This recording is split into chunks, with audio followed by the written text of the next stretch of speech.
नमस्कार दोस्तों, आज हम पढ़ेंगे यक्ष किरणें के बारे में। यक्ष किरणें क्या होता है? तो यक्ष किरणें का एक ग्राफ है। इस ग्राफ के ज़रिए मैं बताऊंगा जो यक्ष किरणें निकलती है, जिस यक्ष किरणें का खोज और रांजन ने किया था, वैज्ञानिक था, और वही रांजन ने इसी ग्राफ के इसी स्ट्रक्चर के ज़रिए उन्होंने यक्ष किरणें का जो एक्सपेरिमेंट था वही दिया था। आज उसी ग्राफ को मैं आपके सामने लाया हूं और इस ग्राफ में देखिए क्या किस तरह इसके जो पार्ट होते हैं, हर एक जो पार्ट किस तरह काम करते हैं और सिस्टमेटिक ढंग से किस तरह एक्स किरणें बाहर निकलता है, उसी चीज़ को मैं जा रहा हूं बताने। सबसे पहले देखिए, ये हमारा ऊंच ट्रांसफार्मर होता है। हाई जो जिसे हाई ट्रांसफार्मर बोला जाता है वही लगा होता है, और इसमें जो बोला जाता है प्रत्यावर्ती विभवांतर है। इसमें इसका प्रत्यावर्ती विभवांतर लगभग 20,000 वोल्ट का होता है। कितना होता है? 20,000 वोल्ट का इसमें से निकासी किया जाता है। नॉर्मली ये यानी 220 वोल्टेज ही इसको दिया जाता है, लेकिन ये 20,000 वोल्टेज तक ये निकासी करता है और इस तार के द्वारा लाकर बैटरी से क्या किया जाता है? जोड़ दिया जाता है। यह बैटरी धारा उत्पन्न करती है और धारा उत्पन्न कर और यहाँ पर कांच लगा होता है जो हमारा बल्ब होता है। यह जो शीशा होता है, ये हमारा जो कांच होता है, यह कठोर होता है। इतना कठोर दूसरी केसेस में यह देखा जाता है कि यह बल्ब निर्वात में रखा जाएगा। यह बल्ब क्या रखा जाएगा?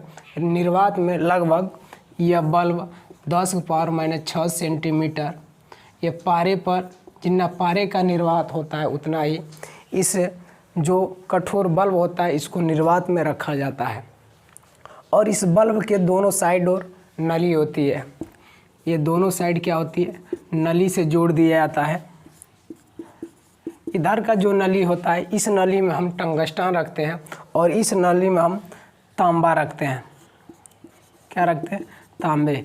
इस नली में हम क्या करते हैं? टंगस्टन को जोड़ देते हैं और टंगस्टन से जोड़ने के बाद यहाँ पर जो लाक लगा दिया जाता है कि इसकी जो बेलन हो, यानी ये बेलनाकार हो जाए और एक छोटा से क्या हो जाए रास्ता बने, और उसी रास्ता से जो इसमें से यानी जे ही इसमें धारा प्रवाहित किया जाए टंगस्टन में, और इस टंगस्टन से क्या होता है? टंगस्टन हीट हो जाता है और हीट होने के बाद इलेक्ट्रॉन निकलते हैं और वो इलेक्ट्रॉन कैथोड किरण होते हैं, और वही कैथोड किरण इस पतले से छिद्र से इतना तेज निकलते हैं कि इस दोनों के बीच, यानी देखिए इस टंगस्टन और ये भी आपका टंगस्टन ही होता है, इसे मॉलिब्डेनम या मॉलिब्डेनम का धातु होता है या टंगस्टन, इस दोनों के बीच 20,000 वोल्टेज का क्या होता है? इसमें विभवांतर यानी प्रत्यावर्ती विभवांतर डाला जाता है, जिसका आप सोच सकते हैं कि 20,000 प्रत्यावर्ती विभवांतर का इतना ज़्यादा हीटिंग होगा कि आप सोच भी नहीं सकते कि कितना ज़्यादा तगड़ा होगा। यह पूरा ही उष्मा से भर जाएगा या कमज़ोर इसको रखा जाएगा तो यह टूट भी सकता है। इसीलिए इस पर क्या किया जाता है? इसे मॉलिब्डेनम का क्या सिलेंडर रख दिया जाता है, जिससे जे ही टंगस्टन गर्म हो तो यह क्या हो? यह बल्ब यानी ये नली हमारा टूटे नहीं और क्या गर्म होने से बच जाए। दूसरी केसेस में जे ही अगर जे यह देखिए, यह जो हमारा रेक्टेंगुलर देख रहे हैं चरकोन में, यह हमारा होता है तांबे का ब्लॉक होता है। ब्लॉक, यह जो रेक्टेंगुलर होता है तांबे का ब्लॉक होता है, और इसके आगे हम मॉलिब्डेनम का जो धातु होता है उससे क्या जोड़ देते हैं, और ये धनायन होता है। जब यक्ष किरणें निकलता है उस समय धनायन होता है। जब यक्ष किरणें यानी 20,000 प्रत्यावर्ती विभवांतर इस पर डाला जाता है, जब यक्ष कैथोड किरण निकल के आकर टकराती है, उसी समय ये इतना तांबे का जो ब्लॉक होता है इतना तेज गर्म हो जाता है, जिससे यह नली क्या प्रभावित होने का शंका होता है। इसीलिए इसमें क्या किया जाता है? जल को प्रवाहित किया जाता है। इसके अंदर जल का प्रवाहित किया जाता है, और जब जल प्रवाहित होता है तो ये तांबे का ब्लॉक और पूरा ही नली ठंडा हो जाता है। और जब हमारा धनायन विभव जब होता है तो यक्ष किरणें उसी वक्त निकलता है, और लगभग 0.2% ही यक्स किरण निकलता है और लगभग 99.98% भाग क्या होता है, ऊष्मा में तब्दील हो जाता है। और ये ऊष्मा इतना गर्म होता है कि पूरे कांच को तोड़ सकता है। लेकिन नहीं, ऐसा नहीं होता है, क्योंकि यह निर्वात होता है। ये हमारा जो बल्ब होता है क्या होता है, निर्वात होता है, और इस ऊष्मा को ये सहन कर रह जाती है।